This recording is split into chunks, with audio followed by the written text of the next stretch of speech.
So ఎవరు వస్తారు, ఏం జరుగుతుందో అటు వాచ్. సార్ వైసీపీ మటుగా ప్రచారం భారీగానే చేస్తుంది.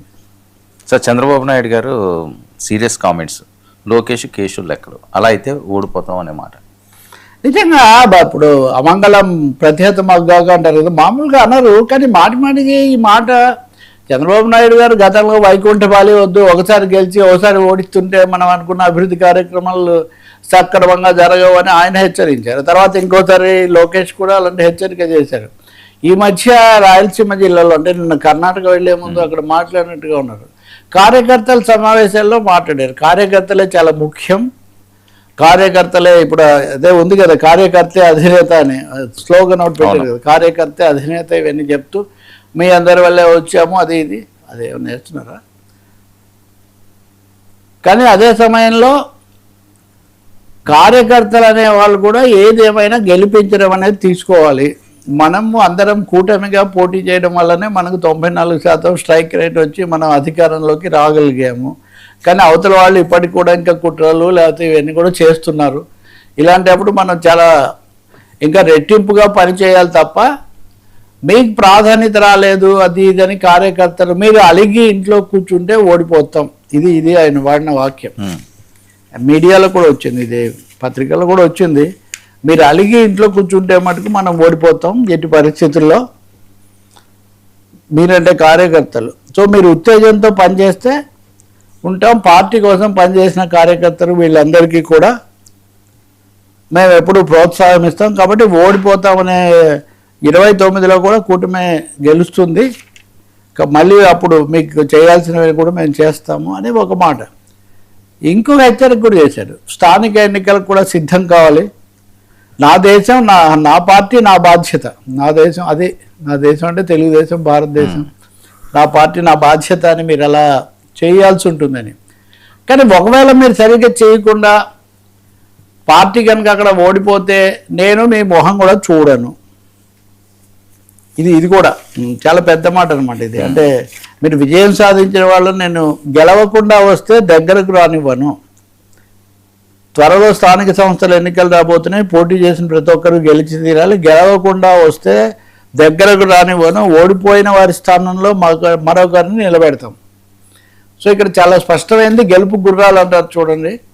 ఫుల్ జోష్ ఎన్నికల మూడ్లోకి వచ్చేసారు. అది రాష్ట్ర ఎన్నికల వీటికంటే ముందు స్థానిక ఎన్నికల్లోనే మరొకసారి పూర్తిగా నిరూపించుకుంటే తప్ప కూటమి నిలబడదు.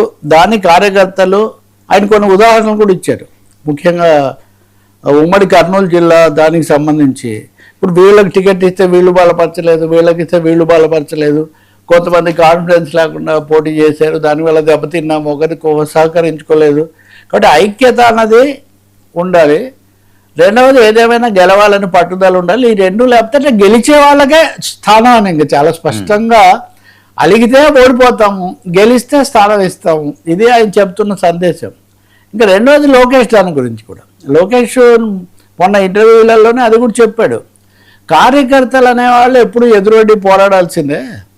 నా మీద 23 కేసులు పెట్టారు, 23 కేసులు పెట్టారని నేను ఎప్పుడు చెప్పేవాడిని, కానీ బండి సంజయ్ మీద 119 కేసులు పెట్టారు అని నాకు తర్వాత తెలిసింది. 119 కేసులు ఎక్కడ, ఆ తర్వాత ఇది కూడా పెట్టారు అనుకోండి, పోక్సో కేసు కూడా పెట్టారు ఆయన మీద కదా, ఆయన కుమారుడి మీద. ఆ అబ్బాయి నిన్న మళ్ళీ బయటకు వచ్చి మళ్ళీ లోపలికి కూడా వెళ్ళిపోయారు.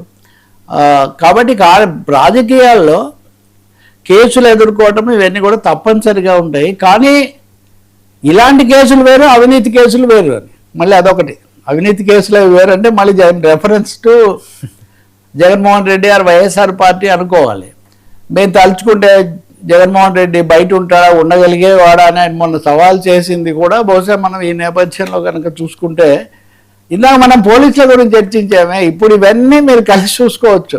అంటే రాజకీయ పార్టీలు కేసులు పెట్టుకోవడాలు, వేధించడాలు, ఈ సమయంలో అనంతపురంలో ఒక వైసీపీ నాయకుడు నిరాదీక్ష భగ్నం, ఇట్లాంటి వరుసగా చాలా ఘటనలు జరుగుతున్నాయి. ఒక ఉద్రిక్తత ఉంది, మొత్తానికి కనిపించని ఒక ఒత్తిడి పార్టీ లోపల పార్టీ బయట కూడా ఎదుర్కొంటున్నట్టు కనిపిస్తుంది. చంద్రబాబు నాయుడు అందుకే వయస్సును కూడా మించి ఇప్పుడు కూడా ముఖ్యమంత్రిగా ఉన్న తిరుగుతున్నారు. అంతవరకు నిజం ఏదో అయింది అనే ఇది కనిపించట్లేదు.